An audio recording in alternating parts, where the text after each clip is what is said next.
C'est parti pour fister, dis donc. Messieurs, dames et bonjour, armez-vous de votre meilleur kung-fu et d'un chi au top of the pop, car nous retournons auprès de notre fister boucle d'or défendre le Chinatown pour Iron Fist Season 2. Le mec est un petit peu enthousiaste là, non? On va kicker ça, mon pote. I have not been home in days. You barely sleep when you are home. How many times a night you light that fist up?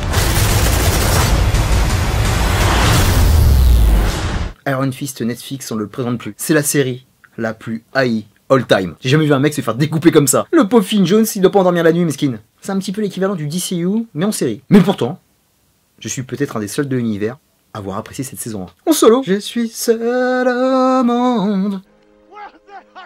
Après, on s'en bat les couilles, on l'assume. Et par rapport à cette saison 2, eh ben j'ai encore plus kiffé, mon ami. Et de suite, Netflix, file-moi la saison 3, où je fais un carnage. Revenons sur cette très bonne cuvée des pérégrinations de notre fister contrarié. Le mec, c'est toujours pas la joie quand même, hein. Bref, on en parle. On est en pleine guerre de territoire triade qui impose les Golden Tigers au gang de la hache, les Hachette Filipacci, qui veulent occuper le turf laissé vacant par la main qui a disparu depuis la saison des Defenders. Pour mieux revenir. À la fin de la saison de Iron Fist, on avait une alliance qui était complètement inattendue entre Joy et Davos. Je misais pas un copec sur eux, mais ils étaient déterminés, les cons. Donc ils fomentent un plan pour faire béton Dany et Rand Enterprise. Le plot principal sera la rivalité entre les frères ennemis, Davos et Dany Rand.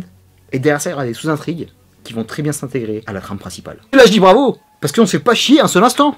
Et encore une fois, je ne sais pas si Netflix a écouté mes conseils, mais sur la saison 2 de Luke Cage, j'avais conseillé de condenser le bordel pour qu'il y ait plus de dynamisme. Et là, 10 épisodes, c'est parfait. Je ne me suis pas fait yesh un seul moment. Bravo les gars. Les autres arcs très intéressants que j'ai trouvé, c'est celui de Colleen Wing, qui refait son arbre généalogique et pour s'apaiser au plus haut point, elle fait du bénévolat dans une association de quartier qui vit en aide aux jeunes. Non seulement elle est belle et en plus elle est généreuse, elle a tout pour plaire, qui gère à sa manière ce qu'il s'est passé pour elle à la fin de la saison 1 des Defenders. C'est pas facile pour la chérie. Idem côté d'Aindan, qui porte avec envie le passage de témoin que lui a donné Matt Murdock et la gestion compliquée de son énorme pouvoir. Parce que Dany est toujours en perpétuelle lutte avec son chi. Toujours des hunger issues et toujours très mignon, il doit rattraper 15 années manquantes de pop culture, ça je kiffe ce côté. Et pour rester proche du peuple, parce que il a toujours du mal avec son héritage bourgeois, il bosse comme déménager. Et ça mon pote, je dis bravo, parce que des déménageurs on en a tout le temps besoin, hein, bande de bâtards qui m'ont pas aidé. Mais avec lui je comprends totalement la trajectoire du héros auquel il doit faire face. Même après une saison avec Defenders, même qu'on l'a vu plus déterminé sur la saison de Luke Cage, Dany n'est pas encore fini. Je sais que c'est un peu chiant, je te l'accorde, mais moi j'accepte totalement, parce qu'il a encore un work in progress qui est bien foutu. Il doit encore beaucoup travailler sur ses choix, il doit être beaucoup plus stratégique, beaucoup plus posé. Et il y a tout un côté martyr sur cette saison qui est énorme. Un petit peu too much, on en reviendra dans les bémols, mais très cool. Et avec lui, je valide totalement l'odyssée du héros. On lui met la tête dans la merde, on lui retire tout ce qu'il a pour nous donner un magnifique born again. Petit clin d'œil à la saison 3 de Daredevil qui arrive bientôt. Et ce héros qui a tué le fond est censé revenir plus fort et plus vénère que jamais. On n'en est pas encore là, mais je trouve ça très intéressant de la part des showrunners de prendre leur temps sur ce personnage. Parce qu'entre tous les quatre et tous les personnages secondaires qui comptent énormément, il y a beaucoup de différences. Et leur ambivalence, c'est un des points forts de toute cette saga.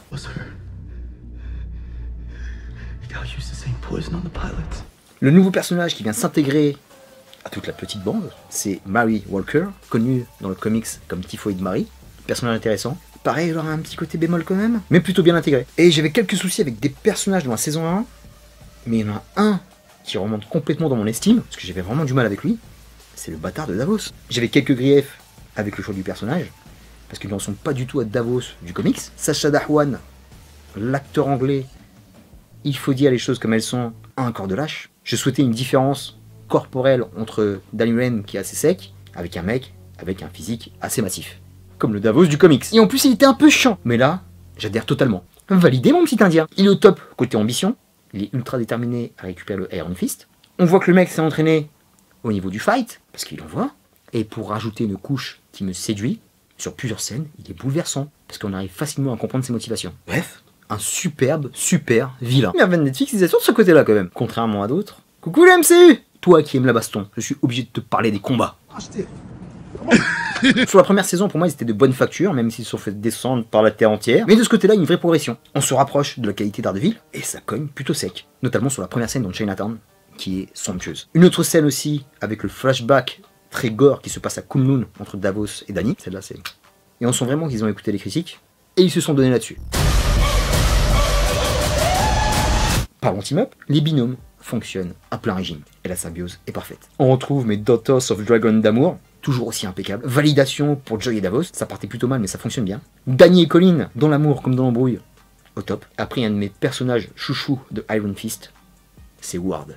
Qu'est-ce que je le kiffe ce mec. Lui, ça passe avec tout le monde. Il y a une vraie fraternité touchante entre lui et Danny. Il a toujours de l'amour pour sa sœur, Joy. Sur la fin de saison, avec Mary Walker, et toutes les scènes qu'il passe au narcotique anonyme, c'est soit des barres de rire, soit tu vas écraser ta larme. Ward everyday. J'apprécie vraiment ce perso, parce qu'il dénote complètement avec l'univers Defenders. Une gestion du sarcasme impeccable, et une fin de saison intéressante pour la suite. Et l'anecdote dont tout le monde se fout, mais comme je suis un mec sympa, je vais la raconter. Il a liké un de mes commentaires sur Twitter. Jour de gloire. Autre chose que Marvel Netflix a réussi à bien gérer, et ça sur toutes les saisons, c'est la force des personnages secondaires. Ils sont magnifiquement écrits, magnifiquement exposés. On s'attache à eux. Parfois même, comme ici et comme dans Luke Cage, ils volent la vedette au personnage principal. Je pense à Misty Knight dans Luke Cage. Et encore là, elle est somptueuse. Mercedes, Misty Knight, épouse-moi. Faisons les enfants tous les deux, ils sont magnifiques. J'ai tellement d'amour pour toi. Et je suis vraiment content qu'elle ait désonné pour venir prêter main forte à ses potes sur East Downtown. Parce qu'il y avait matière à embrouille. Autre personnage secondaire, mais qui est vraiment la vedette de cette saison, c'est la best. L'héroïne number one. Calling Wing. Jessica Henwick, c'est Amy Ward. Elle est fantastique. Tous les passages en tête-à-tête avec Danny, toutes les chorégraphies de combat où elle se tatane la gueule, elle envoie du rêve. Et en plus, elle a toute cette part d'humanité qui est touchante. Un personnage complet. A Star is Born. Excellent point aussi. Ils ont poussé toute la mythologie qui entoure le Iron Fist. Il y a aussi toutes les sous-couches que j'aime bien dans les Marvel Defenders. Ça parle aussi un peu de société. On a un regard sur la pauvreté, avec tous ces enfants qui sont SDF, l'addiction du pouvoir et de la drogue. On parle aussi du handicap mental. Et il y a aussi une petite caution comique qui est très sympa. Ça reste assez sombre et dark, mais des fois il y a de la bonne vanne qui fait sourire, j'approuve. Et en parlant de comique, il y a le fameux personnage qui revient tout le temps dans les saisons, Turk, le mec est toujours là. Parlons de l'acte final, la fin est vraiment très prenante. On a tout un côté chasse à l'homme qui s'installe avec Davos, ou plutôt chasse au chi, avec Davos qui, comme prévu, pète 2 ou 3 plans, parce que l'ami Davos, c'est plutôt du genre extrémiste, c'était la folie totale, et Mary Walker qui rajoute une couche, et ça envoie sévère au niveau du tatanage. Et dans tout ça, la conclusion est ultra surprenante. Les showrunners, encore une fois, ont fait un choix testiculaire, pas sûr que ça se dit, mais tu m'as compris, avec pas un,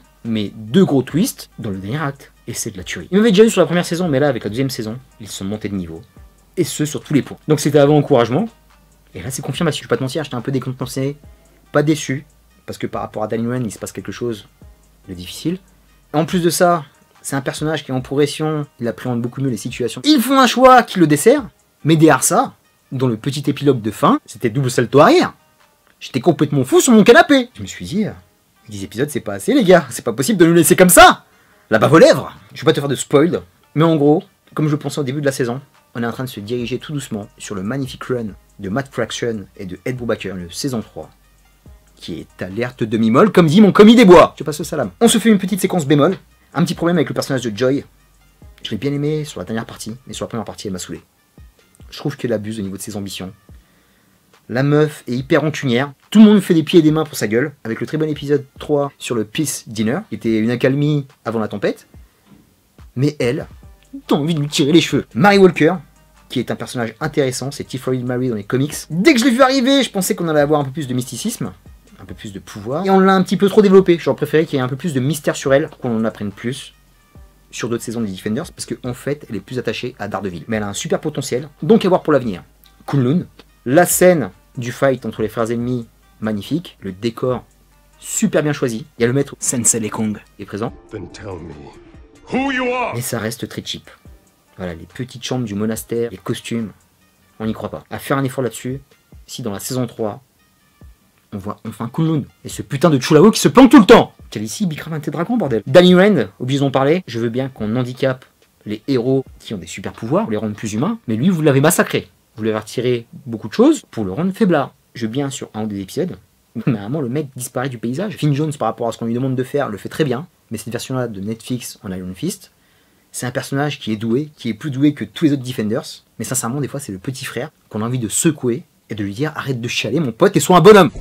Vous l'avez fait sur la première saison, vous l'avez fait beaucoup sur les Defenders, vous l'avez moins fait ici, mais ce petit grief était quand même présent et je trouve ça un peu moyen quand même pour une deuxième saison. On a fait le tour du Iron Fist, mon pote. Pour conclure sur Iron Fist saison 2, j'étais comme un coq en pâte, j'ai kiffé ma race, j'étais bien, Il y a de véritables points forts, beaucoup de progression, un acting magnifique, de vraies bonnes scènes de combat. La trame principale a été superbement gérée, avec tous les arcs secondaires qui sont bien imbriqués. Un Nemesis magnifique, une Colleen Wing magnétique, un Chinatown magnifiquement filmé, avec toute sa culture environnante. Magnifique moment de série de cette saison 2018. I'm ready pour la saison 3. Mais avant la saison 3 de Daredevil qui arrive en octobre, je crois. Terminus pour la saison 2 d'Iron Fist. Je te dis à très bientôt pour les bonus d'Iron Fist. Il apporte-toi bien. Bosse ton si et ton kung fu. Peace. Et protège ton quartier. A child, touched by fire, delivered from heaven to become the greatest warrior, destined for victory.